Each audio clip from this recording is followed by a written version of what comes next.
एक रिवायत मुझे याद आती है, साहिब दुर्रतुन नासिहीन लिखते हैं, अल्लामा उस्मान इब्न हसन, जिसको मैं अपने अल्फाज के जामे में पेश करता हूँ इख्तिसार के साथ। देखो, जवानी दीवानी ही होती है, लेकिन अगर दोनों में कोई एक अल्लाह से डरे तो लड़कियां भी फिसल नहीं सकती, लड़के भी फिसल नहीं सकते। शादी से पहले पाक दामन रहो। एक बात ये भी कहूं, जो शादी से पहले पाक दामन रहेगा, अगर मर्द है तो अल्लाह उसको पाक दामन बीवी देगा, और औरत है तो अल्लाह उसको शौहर भी पाक दामन देगा। अगर कुछ गड़बड़ हो गई तो तौबा कर ली तो भी अल्लाह पाक दामन देगा, और तौबा नहीं की जिम्मेदार तुम हो, कुछ नहीं कह सकता। लेकिन इतना जरूर कहता हूं अहले इल्म के लिए, अलबिर ला यबला व ज़ंब ला युनसा व दय्यान ला यमूत, एमल मा शित कमा तदीनु तुदान। कह दिया गया जो चाहे कर, जैसा करेगा वैसा पाएगा। किसी की थाली झूठी करेगा, किसी का बर्तन झूठा करेगा, तुझे भी झूठा ही बर्तन मिलना है, झूठा बर्तन तुझे भी मिलना है, याद रखना। इससे बढ़कर क्या कहूं। लेकिन सच्ची जो तौबा कर ले, अल्लाह तौबा का कबूल करने वाला। साहिब दुर्रतुन नासिहीन लिखते हैं, क्या देखो पहले की बेटियां कैसी होती थी, आज तो जरा सी किसी के हुस्न की तारीफ कर दिया, ऐसी भोली भाली के सब कुछ लुटा बैठी, इल्ला माशाअल्लाह। अल्लामा उस्मान इब्न हसन लिखते हैं कि हसन नाम का एक जवान, घर वालों ने कहा बेटे जाओ बाजार से कुछ ले आओ। बाजार गए, देखा खूबसूरत सी लड़की है, उस लड़की को देखा तो उसकी हुस्न की तारीफ कर दी, हुस्न की तारीफ की। उस लड़की ने कहा ए जवान, अल्लाह से डर। हसन कहते हैं मैं उसके हुस्न में इतना डूब चुका था कि अल्लाह से डर ये जुमला मेरे दिल पर कोई असर न कर सका, क्योंकि मैं समझ भी न सका, इतना डूब चुका था। दरियाए हुस्न में ऐसा गोताजन था कि मुझे ख्याल ही ना कि मुझसे क्या कहा जा रहा है। मैंने कहा तेरी आंखें कितनी खूबसूरत है। उसने कहा रुक, मैं तेरे हुस्न तेरी मोहब्बत का भी इलाज करती हूँ। गई, थोड़ी देर के बाद एक बूढ़ी कनीज आई, और आने के बाद उसने कहा ए लड़के, अभी एक लड़की का के हुस्न और आंखों की तूने ही तारीफ की। कहा मैंने की, मैं खुश था कि मोहब्बत का पहला तीर निशाने पे जाके लगा। तो कहा कि उसने तुझे तोहफा दिया। मैंने जैसे ही तश्त से कपड़ा हटाया तो देखा कि दो कटी हुई आंखें थी, उससे खून बह रहा था। मैंने पूछा ये क्या है, तो कहा ये चिट्ठी है। चिट्ठी देखा तो उस पर लिखा था ए लड़के, तूने कहा मेरी आंखें खूबसूरत है, मतलब ये कि मेरी खूबसूरत आंखें लोगों को फितने में मुब्तला करती है। ये मैंने आंखें काट के तुझे भेज दी, मुझे भूल जाना। मैं अंधी बन के रह तो सकती हूँ, लेकिन पापी बन के नहीं रह सकती। ये आंखें उठा जा, अब मुझे कभी याद न करना।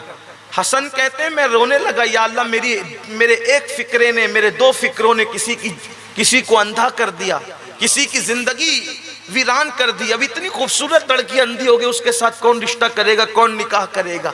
ऐसे में मैं ये सोचते हुए घर आया, रोता रहा। रोते रोते ख्याल आया हसन ये कैसी तौबा है कि दिल दुखाओ बंदों का, माफी मांगो अल्लाह से। ये कैसी तौबा है? तौबा तो ये है कि अल्लाह से माफी भी मांग, जिसका दिल दुखाया, जिसका नुकसान किया, उससे भी माफी मांग। मैं उसके घर की तरफ गया तो देखा जनाजा उठ रहा था, लोग सोगवार थे, लोग गम में डूबे थे। मैंने पूछा किसका जनाजा है, तो कहा ये किसी बुजुर्ग का नहीं, ये कौम की एक बागैरत बेटी का जनाजा है। सुना किसी मनचले ने उसके हुस्न की तारीफ कर दी, उसने गैरत में आकर के आंख काट करके भेज दिया उसको। आंख काट कर दे तो दिया जज्बात में, लेकिन बर्दाश्त न कर सकी। दिन भर तड़पती रही, रात भर तड़पती रही, हत्ता कि रात के आखिरी पहर में जान दे दी, दम तोड़ दिया। उसी बेटी का जनाजा उठा। हसन कहते हैं कि हसन तेरे फिक्रों ने किसी की आंख नहीं, किसी की जान ले ली। उस दिन हसन ने अहद किया, मौला तौबा करता हूं, आज के बाद कोई लड़की तो लड़की, किसी लड़के पर भी मैं जानबूझकर नजर भर के नजर न डालूं। और जब तौबा की तो फिर तौबा के बाद मौला अली जैसा पीर, उस्ताद और मुरब्बी नसीब हुआ, और फिर उसी हस्ती को लोगों ने सैयदना इमाम हसन बसरी के नाम से जाना। उस्मान इब्ने हसन ने कहां तक इंसाफ किया मैं नहीं जानता, लेकिन उन पर एतमाद करते मैंने ये बात आपके सामने पेश की। कौम की बेटियां कल तक इतनी बागैरत थी कि किसी बेटी की इस्तिकामत किसी जवान को विलायत की मंजिल तक ले जाने के लिए काफी हो रही थी। और आज की बेटियों को क्या हो गया, कोचिंग में जा रही बेपर्दा, कॉलेजों में जा रही बेपर्दा, डिग्रियां लेने के लिए बेपर्दा। मैंने कहा आग लगे ऐसी डिग्री को, आग लगे ऐसी तरक्की को जो इस्लामी गैरत और हमीयत की कुर्बानी देने के बाद मिले। सारी डिग्रियां बाद में है, रसूलुल्लाह की वफा की डिग्री पहले है, हया पहले है, गैरत पहले है। बल्कि मैं तो मुसलमानों से कहता हूं, अगर तुम्हारी बेटियां बेपर्दा होकर तालीम हासिल करें तो तुम्हें शर्म नहीं आती? जितना और समय तुम कव्वालों पे लुटा देते हो, अगर इतनी रकमें बचा लो। मुझे पता है मेरे जैसा आदमी उर्स और शादी पर तो बोल जाता है, जलसे पे इसलिए नहीं बोलता कि जलसे से मेरा ताल्लुक है। लेकिन याद रखना, अगर हमने जलसों की फजूल खर्ची पहले ख़त्म नहीं की तो शादी और उर्स की फजूल खर्ची कभी ख़त्म नहीं हो सकती। इसलिए कि जलसे में बोलने वाला बाअमल नहीं होगा। जब वो खुद कहेगा कि मुझे जब तक 50,000 मेरे अकाउंट में नहीं डालोगे मैं नहीं आऊँगा, तो दीन बेचने वालों ने फिर इनकलाब कौन सा बपा करना है? इनकलाब तो मुबल्लिग इस्लाम अब्दुल अलीम जैसे बेनफ्स लोगों से आता है। इनकलाब तो कायदे अहले सुन्नत शाह अहमद नूरानी जैसे लोगों से आता है कि पूरी दुनिया में घूमते रहे मगर खुद का घर भी ना कर सके, इसलिए कि जानते थे अल्लाह पर चिड़िया कौवे घोंसले बनाते हैं, औकाब कभी घोंसला नहीं बनाता। नहीं तेरा नशेबन कसरे सुल्तानी के गुंबद पर दुशाई है, बसेरा कर पहाड़ों की चट्टान। नारे तकबीर, नारे रिसालत, औलादे गौसे आजम, औलादे गौसे आजम, नारे तकबीर, नारे रिसालत। ये मतलब मुराद ना लिया जाए कि जो उलमा और खुतबा घरों में रहते हैं वो कोई चिड़िया कव्वे, ऐसा हरगिज़ मफ़हूम मुखालिफ मुराद ना लिया करे। लेकिन अगर दीन बेच करके घर बनाना पड़े तो फिर वो चिड़िया कव्वों का काम है। हाँ, लेकिन अगर कुदरत अता कर दे तो फिर बात दूसरी है। हाँ, मगर देखो अब्दुल अलीम सिद्दीकी का नतीजा बता रहा है मुबल्लिग इस्लाम का कि जमीन पे खुद का घर नहीं बनाया, फिर आखिरी में खुदा ने कैसा कयामत तक के लिए ठिकाना अता कर दिया कि अगर आज मुझसे कोई पूछे कि अल मुबल्लिग इस्लाम कहाँ है तो मैं कहूंगा किसी के बारे में यकीन से नहीं कह सकता, लेकिन जो जन्नतुल बकी में सो रहे उनके लिए तो कह सकता हूं कि वो जन्नत में अभी भी आ रहा है। जब माँ के कदमों में जन्नत है तो रसूल के कदमों का आलम क्या? पूरा बकी नबी के कदमों में है, रसूलुल्लाह के कदम। ये सिला वफाओं का उनको मिलता है जो खुलूस के साथ। तो मेरी गुजारिश है कि जलसों की फजूल खर्ची भी बंद की जाए। कोई जरूरी नहीं है कि इतनी दूर से मीनुल कादरी ही को बुलाया जाए, मस्जिद का इमाम भी खिताबत कर सकता है। आप, मैं तो ये कहता हूँ, गवैयों को बुलाते हो 50-50 हज़ार देते हो और मस्जिद के इमाम की तनख्वाह बढ़ाने के लिए तुम्हें बुखार आता है और फिर कहते हो ये 2 कौड़ी का मौलवी, 2 कौड़ी का मौलवी। जज आ जाए तो शादियों में उठ के खड़े रहते हो, वकील आ जाए तो खड़े रहते हो और इमाम के लिए तवज्जो भी नहीं करते क्योंकि वो 2 कौड़ी का मौलवी है। कभी पता किया मौलवी का मतलब क्या होता है? मौलवी का मतलब होता है लुगत में मौला वाला, उसको अल्लाह वाला भी कहता है और 2 कौड़ी का भी कहता है। जो अल्लाह वाला होगा वो 2 कौड़ी का कैसे होगा? मैं तो लोगों से कहता हूँ, गुस्से में तो नहीं आता, लेकिन यहाँ मुझे गुस्सा आता है कि तेरी माँ तेरे बाप पे हलाल न हुई होती अगर इस मौलवी ने इजाब कबूल कराने का एहसान न किया होता। तेरा बाप कब्र में सुकून से सोने के काबिल न हुआ होता अगर इसी मौलवी ने नमाज जनाजा न पढ़ाई हो। कितने अफसोस की बात है। 4 से चुनिंदा शेर सुनने के लिए हम 50-50 हज़ार देते हैं, लेकिन महीने महीने भर मेहनत करने वाले, फजर वही, जोहर वही, असर वही, मगरिब वही, मकतब वही, अजान बच्चों के कान में वही, जनाजा वही।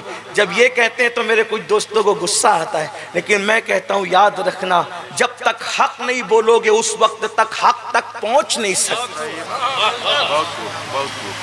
तो शादी की फजूल खर्ची भी खत्म हो। और जहां तक उर्स, कुछ लोग कहते हैं उर्स के मुखालिफ है, वल्लाह कभी नहीं। उर्स हम सुन्नी ही का मुकद्दर है, लेकिन जितना गौसपाक ने किया, गरीब नवाज ने किया, महबूब इलाही ने किया, मखदूम अशरफ हमारे मखदूम समनानी ने किया, जो बातें हमारे बुजुर्गों ने रवा रखी बस वो है। बाद में जो तुम ऐड कर रहे हो सिवाय मजाक बनने के कुछ और नहीं। इसलिए कि अल्लाह वालों की मोहब्बत जितना वो लोग जानते थे उतना हम नहीं जानते। इसलिए मेरी गुजारिश है कि जलसों की भी, मैं तो देखता हूँ कि अभी यहाँ तो देख रहा हूँ, बहुत अच्छी बात है, पता शायद ऐसा ही हो जैसा देख रहा हूँ, वरना एक जलसे में ऐसा होता है कमेटी के अगर 100 लोग हैं तो 100 के 100 लोग खतीब को हार पहनाएंगे। अगर एक हार 50 रुपए का भी हुआ तो 100 लोगों ने जो हार एक खतीब को पहनाए कितने हो गए। और मोहल्ले के अंदर अभी भी कोई बेवा ऐसी है कि जिसको ओढ़ने के लिए फटे दुपट्टे के सिवा कुछ नहीं है ना। हदीस पाक में आता है कि जब यतीम और बेवा आह भरते हैं तो अल्लाह का अर्श कांपने लगता है। मेरे अजीज, मेरे भाइयों, हमें तालीम के नाम पर आगे बढ़ने की बहुत ज़रूरत है। लोग कहते हैं हम अपने कॉलेजों में तुम्हारी बेटियां नहीं पढ़ाएंगे। आप ये कहिए हम इतने कैपेबल हो चुके हैं अल्हम्दुलिल्लाह कि हम अपनी बेटियों को दूसरों के यहाँ भेजेंगे नहीं इंशाल्लाह, लेकिन हमें इस पर प्लान करना होगा। और लोग कहते हैं मुसलमानों के पास माल नहीं है, मैं कहता हूँ वल्लाह हरगिज़ नहीं। सुन्नी कौम के पास तो अल्लाह ने दिया भी है। और एक बात ये कहता हूँ, सुन्नी कौम जितना कुर्बानी देने का जज्बा रखती है उतना किसी कौम के अंदर जज्बा नहीं है।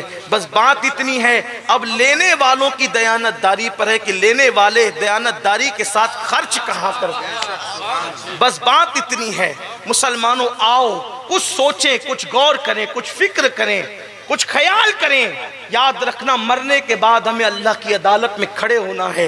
मेरे आका अलैहिस्सलाम के दीवानों, अल्लाह के यहाँ कुछ नहीं देखा जाता, मुजरिम कोई भी हो। मैं ये फिर कह रहा हूँ, अलीम यहाँ के लगे हुए इस दरख्त के साए में कह रहा हूँ, अगर नबी का बेटा भी मुजरिम होता है अल्लाह उसको जराइम की सज़ा ये देता है कि सिर्फ हफ्ते के दिन नबी के बेटों ने, मैं तशरीह के साथ बात करूँ, सनीचर के दिन नबी के बेटों ने मछली का शिकार किया अल्लाह के मना करने के बाद भी अल्लाह ने उनके मुंह सूअर और बंदर की तरह करके बता दिया कि अगर नबी का बेटा भी मुजरिम होगा तो हम सजा देंगे।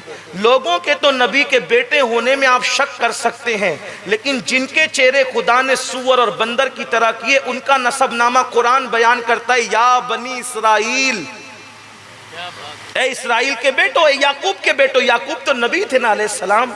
या बनी इसराइल कहकर उनके चेहरे मस्क करने की बात कही गई और हमें इबरत के तौर पर यह ताज़ियाना दिया गया, अगर बनी इसराइल आले पैगंबर मुजरिम हो जाए तो उनके चेहरे सूअर और बंदर की तरह किए जा सकते हैं। हम किस खेत की मूली हैं?